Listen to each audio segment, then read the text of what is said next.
आखिरकार अमेरिकी एजेंसियों ने पुतिन को क्लीन चिट दे दिया है। ये बेहद आश्चर्यजनक बात है, लेकिन अमेरिका की एजेंसियों ने ऐसा किया है तो वहीं दूसरी तरफ भारत पहुंचे हैं रूसी जहाज। जियोपॉलिटिक्स में बहुत कुछ चल रहा है, हमेशा की तरह जानने को मिलेगा बहुत कुछ। आइए जानते हैं इन खबरों को विस्तार से। अपने कट्टर विरोधी एलेक्सी नवल्नी की मौत के बाद आलोचना के निशाने पर रहे रूसी राष्ट्रपति के लिए राहत की खबर आई है। रूस की आर्कटिक जेल में बंद विपक्षी नेता नवल्नी की फरवरी में संदिग्ध परिस्थितियों में मौत हो गई थी। नवल्नी की पत्नी और उनके सहयोगियों ने पुतिन पर हत्या का आरोप लगाया था। उन्होंने कहा था कि वे इसके समर्थन में सबूत देंगे, लेकिन अब अमेरिका ने पुतिन की हत्या के मामले में क्लीन चिट दी है। वॉल स्ट्रीट जर्नल की रिपोर्ट के अनुसार अमेरिकी खुफिया एजेंसियों का मानना है कि संभवतः पुतिन ने नवल्नी की हत्या का आदेश नहीं दिया था।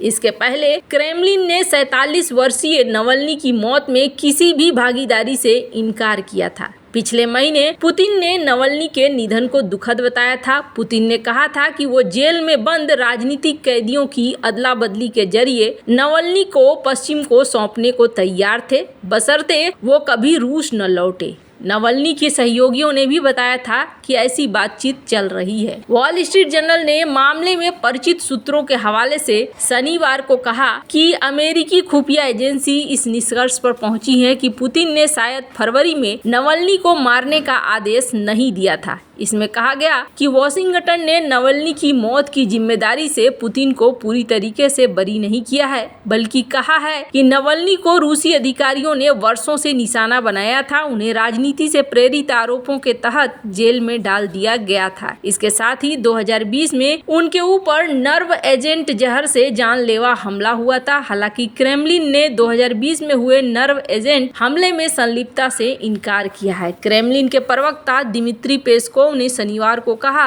कि उन्होंने वॉल स्ट्रीट जर्नल की रिपोर्ट देखी। उन्होंने इस रिपोर्ट का खाली अटकलबाजी बताया। मामले के बारे में पूछे जाने पर पेस्कोव ने संवाददाताओं से कहा कि मैंने सामग्री देखी है। मैं ये नहीं कहना चाहूंगा कि ये उच्च गुणवत्ता वाली सामग्री है जो ध्यान देने योग्य है। मतलब कि इन्होंने यही कह दिया कि ये ध्यान देने वाली चीज है ही नहीं। खैर, नवल्नी को लेकर बहुत हो हल्ला मचा था, पर अब नवल्नी की मौत के साथ सारी चीजें यहाँ पे खत्म होती हुई नजर आ रही हैं। रूसी शिपिंग कंपनी सोवकॉम्फ्लोट के जहाज ने शुक्रवार को गुजरात की बंदरगाह पर तेल उतारा है। अमेरिकी प्रतिबंधों के कारण कुछ समय की अड़चन के बाद मॉस्को ने तेल आपूर्ति के लिए SCF जहाजों को फिर से शुरू कर दिया है। इकोनॉमिक्स टाइम्स की रिपोर्ट के मुताबिक गुजरात के जामनगर में दुनिया के सबसे बड़े रिफाइनिंग कॉम्प्लेक्स के संचालक रिलायंस इंडस्ट्री के लिए 90,000 मीट्रिक टन ईंधन तेल SCF बाल्टिका ने शुक्रवार बंदरगाह पर उतारा है। भारत और रूस से तेल लेने के बाद कई दूसरे देशों को भी भेज रहा है।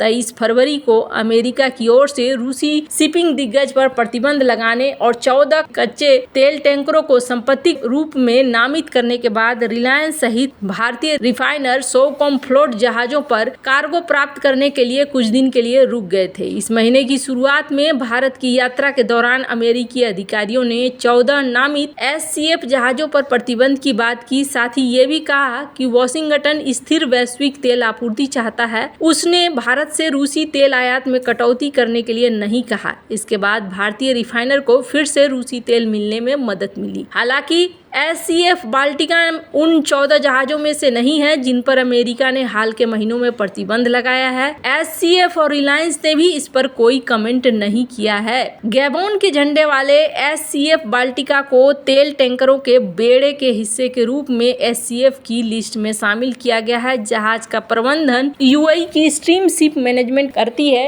एक अन्य टैंकर व्लादिमीर तिखोनोव के रूसी तेल लेकर अगले सप्ताह आने की उम्मीद है। इसे भी स्ट्रीम शिप मैनेजमेंट द्वारा मैनेज किया जाता है। भारत रूसी समुद्री तेल का सबसे बड़ा उपभोक्ता है। पश्चिमी देशों द्वारा यूक्रेन पर आक्रमण के कारण मॉस्को से तेल खरीदने से इनकार करने के बाद इसे डिस्काउंट पर बेचा जा रहा है। फरवरी 2022 के बाद से भारत रूसी कच्चे तेल का सबसे बड़ा खरीदार बन गया है। दिसंबर 2022 तक के बाद से 13 महीनों में जामनगर में ही $3.2 बिलियन का रूसी क्रूड आया है। इसे रूस को $5.5 $1.5 बिलियन में मंजूरी देने वाले देशों को बेच दिया है। फिनलैंड के CREA के अनुसार अमेरिका ने भारत से $1.4 अरब के तेल उत्पादों का आयात किया है, जो $800 मिलियन के रूसी उत्पाद से बना था। भारत और रूस कई सारे प्रोजेक्ट में भी एक साथ देखने को मिल रहे हैं। हालांकि कई तरह के प्रतिबंध अमेरिका लगा रहा है, पर तेल को लेकर अमेरिका कोई खास प्रतिबंध नहीं लगा रहा है। वैसे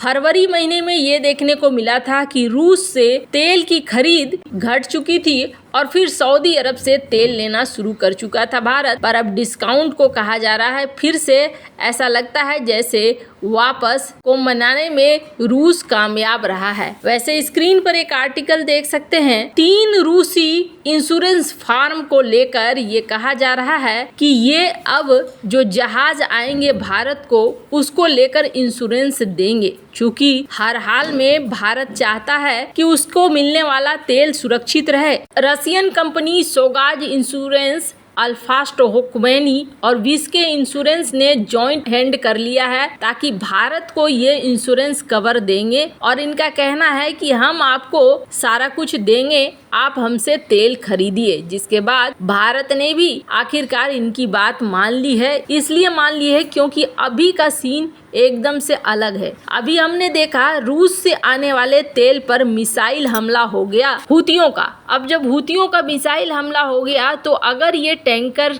बर्बाद हो जाता, तेल पानी में चला जाता, तो फिर नुकसान किसका होता। बिना इंश्योरेंस के अब तेल लेना महा खतरे वाला है। पहले की बात अलग थी, जब हुती विद्रोही वगैरह नहीं थे, तब शैडो फ्लीट भले बन गया था, पर अब शैडो फ्लीट से तेल लेना खतरे से खाली नहीं है। कहा जा रहा है कि ये सारी ऐसी चीजें हैं जिसको लेकर एक चीज समझ में आ गया है कि अब रूस प्रोसेस के तहत भारत को दे रहा है तेल, और इसी वजह से भारत ने भी वापस से यहाँ तेल खरीदना शुरू कर दिया है। G7 देशों ने $60 प्रति बैरल का मार्केट कैप लगाया है, और उम्मीद किया जा रहा है कि अब जो ये तेल आ रहा है प्रॉपर इंश्योरेंस वगैरह के साथ, तो ऐसे में इस तेल की जो कीमत है वो $60 प्रति बैरल के नीचे ही होगी।